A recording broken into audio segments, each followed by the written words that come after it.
शं वरुणः शन्नो भवत्पर्यमा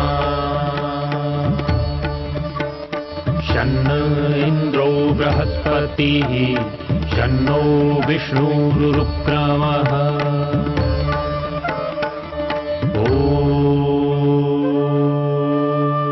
शान्ति शान्ति शान्तिः।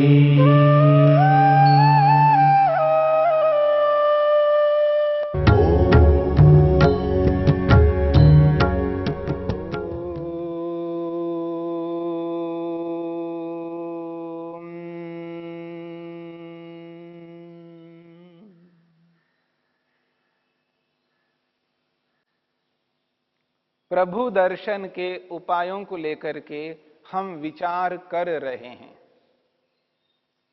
ईश्वर साक्षात्कार करने के जिन उपायों को लेकर के महर्षि पतंजलि ने 20वें सूत्र को उपस्थित किया है, महत्वपूर्ण उपाय उसमें बताया गया है। उपाय प्रत्यय के माध्यम से श्रद्धा को, वीर्य को, स्मृति को और समाधि, अंतिम प्रज्ञा, श्रद्धा वीर्य स्मृति समाधि प्रज्ञा पूर्वक इतरेषाम। इस सूत्र में श्रद्धा, वीर्य, स्मृति, समाधि और प्रज्ञा, इन 5 उपायों को लेकर के चर्चा हो रही है। हमने 4 उपायों को लेकर के विचार किया, श्रद्धा को, वीर्य को, स्मृति को और समाधि को। ये जो समाधि है, संप्रज्ञा समाधि है। यहां पर संप्रज्ञा समाधि के विषय जो आपने सुने हैं, 5 महाभूतों से लेकर के सत्व रज तम तक 26 पदार्थ हैं।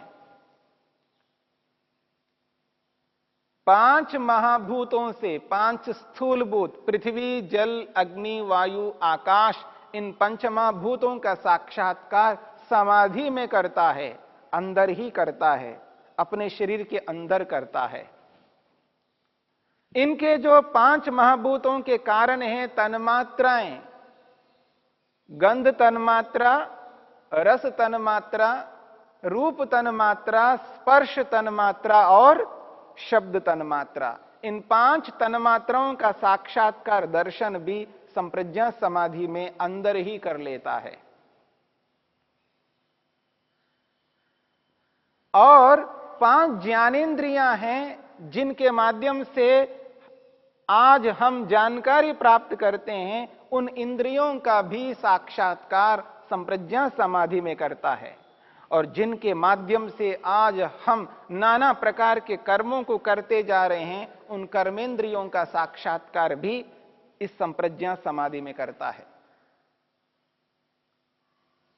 और उसके साथ साथ मन का भी दर्शन करता है, साक्षात्कार करता है, मन को प्रत्यक्ष अनुभव करता है समाधि में। 5 तन्मात्राओं, 5 ज्ञानेंद्रियों, 5 कर्मेंद्रियों, मन और अहंकार, ये जो मैं की अनुभूति कराने वाला साधन है।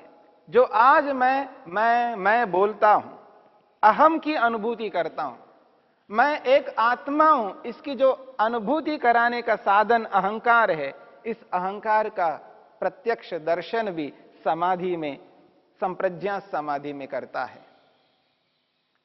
तो 5 तन्मात्राएं, 5 ज्ञानेंद्रियां, 5 कर्मेंद्रियां, एक मन, एक अहंकार, इन समस्त पदार्थों का साक्षात्कार संप्रज्ञा समाधि में करता है। और इनका जो कारण है वो है महतत्व, जिससे हम निर्णय करते हैं, डिसीजन लेते हैं।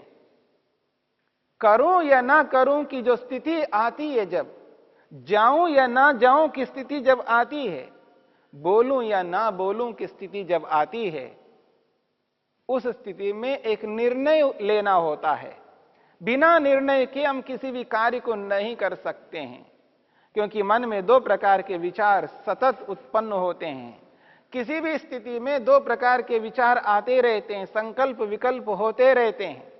उस स्थिति में जिस साधन के माध्यम से हम निर्णय करते हैं, उस निर्णय कराने का साधन महतत्व है, जिसको हम बुद्धि के नाम से भी कह देते हैं। उस महतत्व रूपी बुद्धि का भी साक्षात्कार संप्रज्ञा समाधि में होता है। और उस महतत्व का भी कारण, मूल कारण, और इस संपूर्ण ब्रह्मांड का जो मूल कारण है, पूरा कार्य जगत का जो मूल कारण है, सत्व रज तम, इनका भी साक्षात्कार संप्रज्ञा समाधि में होता है। सत्व रज तम तीन पदार्थ, महतत्व यानी बुद्धि, अहंकार, मन, तीन पदार्थ, वो तीन, ये तीन, 6 पदार्थ। 5 ज्ञानेन्द्रियां, 5 कर्मेंद्रियां,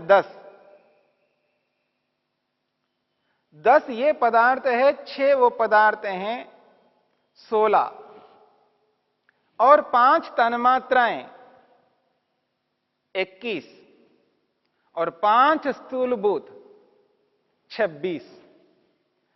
26 पदार्थों का साक्षात्कार संप्रज्ञा समाधि में होता है।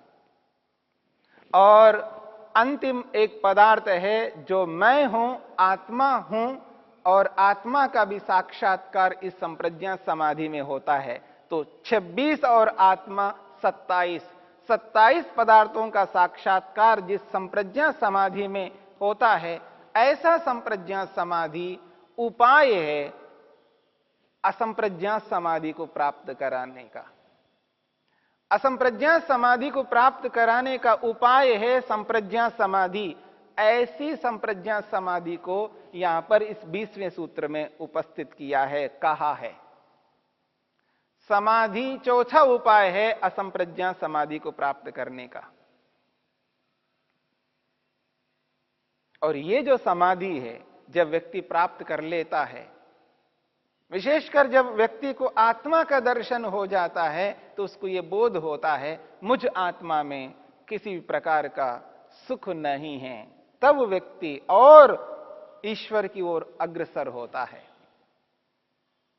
और उसका जो विवेक है वो सुस्पष्ट हो जाता है। इसलिए कहा जा रहा है असंप्रज्ञा समाधि को प्राप्त करने का 5वां उपाय प्रज्ञा। श्रद्धा, वीर्य, स्मृति, समाधि, प्रज्ञा, 5वां अंतिम उपाय इस सूत्र में कहा है प्रज्ञा। प्रज्ञा का अर्थ होता है विवेक। प्रज्ञा का अर्थ होता है विवेक।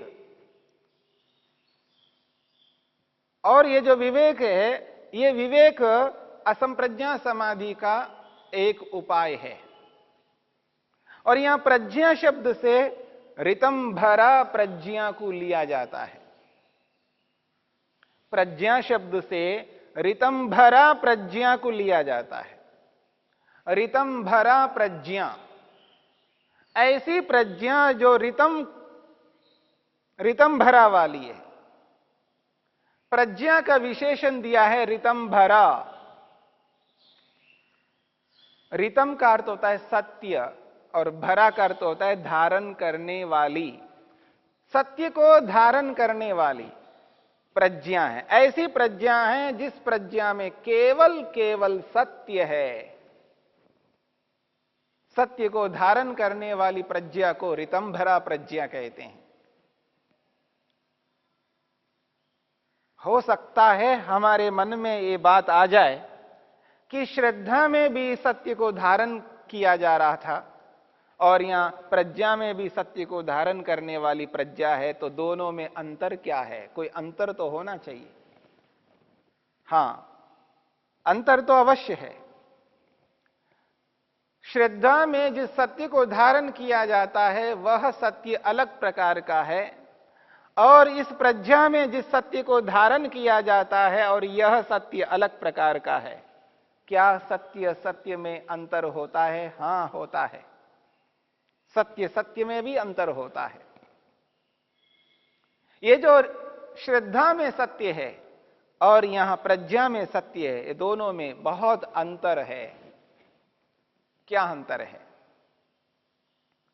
श्रद्धा में जो सत्य है वो सत्य शब्द प्रमाण के आधार पर है। श्रद्धा में सर्वाधिक सत्य शब्द प्रमाण के आधारित होता है। हमने शास्त्रों में, पुस्तकों में पढ़ा है ईश्वर कैसा है। आज जो व्यक्ति के पास थ्योरी होती है वो शब्द प्रमाण के आधार पर होता है।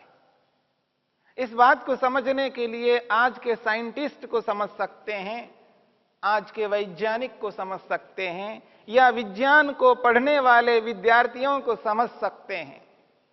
जो विज्ञान को पढ़ने वाले विद्यार्थी जिस विज्ञान को पढ़ते हैं और जिस विज्ञान को सत्य मानते हैं, यथार्थ मानते हैं, ये शब्द प्रमाण के आधार पर है। उनको जो जो पढ़ाया गया है, बताया गया है, सुनाया गया है, वो यथार्थ है, क्योंकि वो अनुमान प्रमाण के माध्यम से यह अध्यापक रूपी शब्द प्रमाण के माध्यम से स्वीकार किया जाता है। उनके सत्यता में सर्वाधिक शब्द प्रमाण और अनुमान प्रमाण होता है।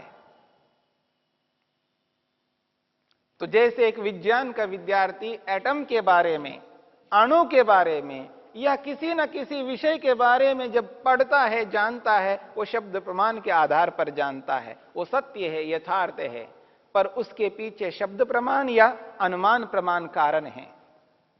ठीक इसी प्रकार से ये जो सत्य है, यथार्थ है, श्रद्धा के अंदर, ये श्रद्धा के अंदर जो सत्य है वो भी इसी प्रकार का सत्य है। शब्द प्रमाण या अनुमान प्रमाण के माध्यम से उसने सत्य स्वीकार किया, उस सत्य को धारण किया है। जो हमने यथार्थ जाना, समझा शब्द प्रमाण के माध्यम से, माता पिता आदि गुरुजनों के माध्यम से, अनुमान प्रमाणों के माध्यम से जिस सत्य को स्वीकार किया है, जिस श्रद्धा के माध्यम से, वो सत्य अलग प्रकार का है। और यहां पर जो प्रज्ञा में जिस सत्य को स्वीकार किया जा रहा है, ऋतम भरति इति ऋतम भरा, सत्य को धारण करने वाली ऋतम भरा प्रज्ञा, यहां पर वो अलग प्रकार का सत्य है। कैसा सत्य? प्रत्यक्ष वाला सत्य है। इस बात को समझने का प्रयत्न करना। प्रत्यक्ष वाला सत्य है। जैसे विज्ञान का विद्यार्थी विज्ञान को शब्द प्रमाण के माध्यम से जान करके, थ्योरी के रूप में जान करके जब वो प्रैक्टिकल में जाता है, प्रैक्टिकल करता है, जब प्रत्यक्ष उसको अनुभव करता है, तो उसका जो प्रत्यक्ष ज्ञान होता है विज्ञान के विद्यार्थी को, वो प्रत्यक्ष वाला ज्ञान अलग प्रकार का होता है। उससे पहले जो थ्योरी के रूप में जाना है वो वाला सत्य अलग होता है। ठीक इसी प्रकार से यहां पर भी समझने का प्रयत्न करना है हमें। श्रद्धा में जो सत्य है वो अलग प्रकार का सत्य है, और ऋतंभरा प्रज्ञा में जो सत्य है ये अलग प्रकार का सत्य है। ऋतंभरा प्रज्ञा में प्रत्यक्ष वाला सत्य है, क्योंकि संप्रज्ञा समाधि में सत्व रज तम से लेकर के पंच महाभूतों तक जो प्रत्यक्ष होता है, और उस संप्रज्ञा समाधि में जो आत्मा का प्रत्यक्ष होता है, उस प्रत्यक्ष रूपी सत्य को वो धारण करता है। वो जो प्रज्ञा विवेक है, वो जो प्रज्ञा विवेक है, उस प्रज्ञा विवेक की चर्चा यहां पर है। पांचवां उपाय है। महर्षि वेदव्यास लिखते हैं, समाहित चित्तस्य प्रज्ञा विवेकः उपावर्तते। समाहित चित्तस्य प्रज्ञा विवेकः उपावर्तते। जब व्यक्ति समाधिस्थ होता है, संप्रज्ञा समाधि को प्राप्त होता है, तो उससे उसको प्रज्ञा विवेक, सत्य को धारण करने वाली ऋतंभरा प्रज्ञा विवेक उपावर्तते, उत्पन्न होता है। बस वो सत्य को स्वीकार करता है, और वो जो सत्य उसको प्राप्त हुआ है, प्रत्यक्ष वाला सत्य, और उसका बार बार अभ्यास करता है। इसलिए महर्षि वेदव्यास कहते हैं, तद अभ्यासात तद वैराग्याच्च तद अभ्यासात् तद विषयात् तद अभ्यासात् तद विषयाच्च तद वैराग्यात् असंप्रज्ञातः समाधि।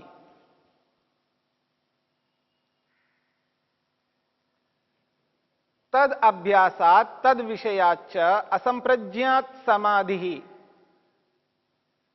उपावर्तते ज्ञायते उत्पद्यते वा। वो कहते हैं उस ऋतंभरा प्रज्ञा का बार बार अभ्यास करता है और तद विषयात ऋतंभरा प्रज्ञा में जो जो विषय हैं उन सारे विषयों को बार बार देखता है, एहसास करता है, तो उसको प्रतीति होती है जिन जिन पदार्थों का मैंने साक्षात्कार किया है, जिन 27 पदार्थों के माध्यम से मेरे को बोध हुआ है, मुझ में तो वो आनंद नहीं है। और जिस प्रकृति के पदार्थों का मैंने दर्शन किया है, जिन 26 पदार्थों का साक्षात्कार किया है, उनमें जो सुख मुझको मिलना चाहिए वो सुख उनमें नहीं है। जो आनंद मेरे को चाहिए वैसा आनंद उनमें नहीं है, क्योंकि उसमें जो आनंद है उस आनंद के साथ दुख मिला हुआ है, दुख मिश्रित सुख है। तद अभ्यासात् तद विषयाच्च तद वैराग्याच्च असंप्रज्ञा समाधिर्जायते। तो वो बार बार उस विषय का अभ्यास करता है।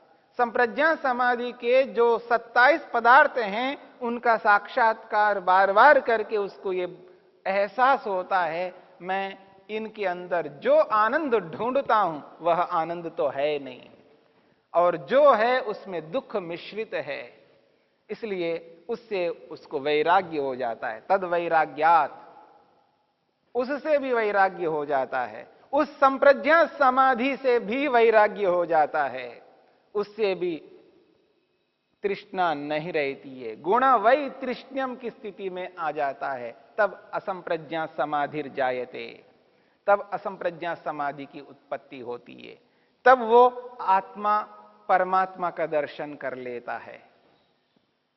ये उपाय हैं, 5 प्रकार के उपाय। श्रद्धा, श्रद्धा से युक्त होकर के वीर्य, वीर्य से युक्त होकर के स्मृति, स्मृति से युक्त होकर के समाधि, और समाधि से युक्त होकर के प्रज्ञा, और उस प्रज्ञा से असंप्रज्ञा समाधि की प्राप्ति, तब जाकर ईश्वर का दर्शन होता है।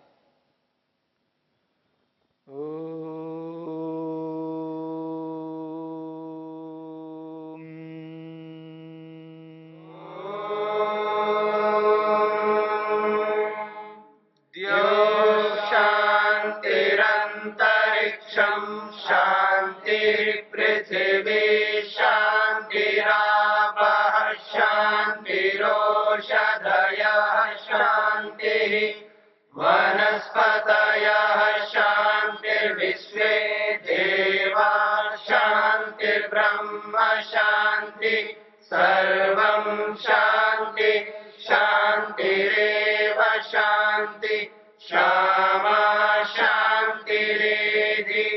ओम शांति शांति शांति।